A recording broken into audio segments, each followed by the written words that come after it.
Henry Wadsworth Longfellow was born in Portland, Maine, a district of Massachusetts at that time, on February 27, 1807. He was the second son of 7 siblings. Henry first started attending school when he was 3 with his older brother Stephen. His teacher was a big enforcer on the ruler slapping, so they transferred them to a public school. Then they moved to a private school run by Nathaniel H. Carter. By age 6, he knew Latin grammar, could read, spell, and multiply. Many of his teachers said at a very young age he had poetic genius in him. Finally, he moved to Portland Academy, where he stayed until college. Mrs. Longfellow encouraged her kids to know music. Henry learned how to play the piano and flute, which contributed to his lifelong love of music. Quite a few of his poems were lyrical. Many of his poems had great rhythm because of his musical abilities. At only the age of 14, Henry went to Bowdoin College. His father wanted him to become a lawyer, but after a month of studying law, he developed different interests. After graduating, he was offered the position of modern language at Bowdoin College. Since there was no textbooks at the time, Henry wrote his own material for his classes. Henry taught at Bowdoin in 1829 to 1835. Later on, he was asked to be a professor at Harvard.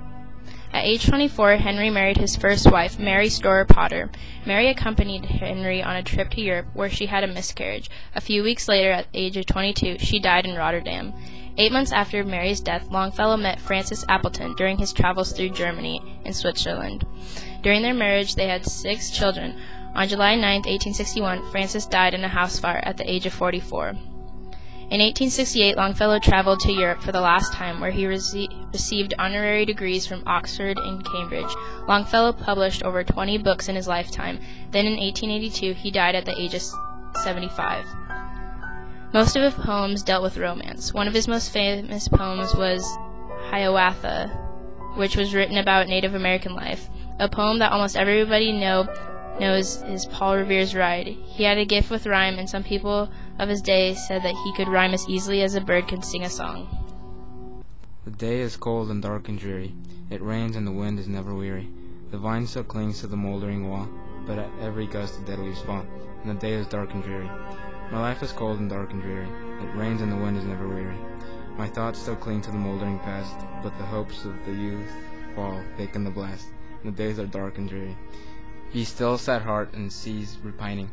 Behind the clouds is the sun still shining. Thy fate is the common fate of all.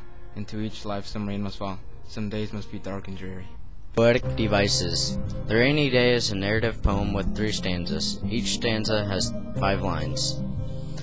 The whole poem is comparing the weather with emotions, so this is an extended metaphor. A symbol in this poem is that the rain represents sadness. There is personification in every stanza, like the vine still clings, my thoughts still cling, and the heart repining.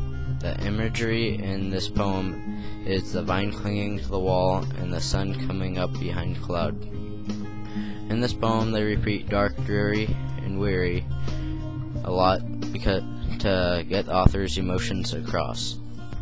This poem has end rhyme like dreary and weary and wall and fall. The rhythm in this piece is created by that end rhyme. The author's tone in this piece is depressing. The mood it makes our group feel is sad. The alliteration in this is dark, dreary day and sun still shining. The consonant in this is vine still cling to the moldering wall. The assonance in this is the wind is never weary. Our group thought it was about a depressed guy who lost the love of his life. The poem, The Rainy Day, tells the story of a man who is having one of many depressing days. He is depressed because his youth is lost, but he continues to dwell on the past instead of looking to the future.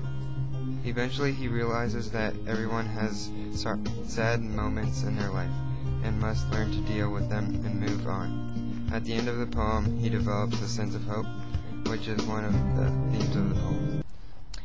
We all thought that the poem was depressing and thought the author was upset or sad at the time he wrote it.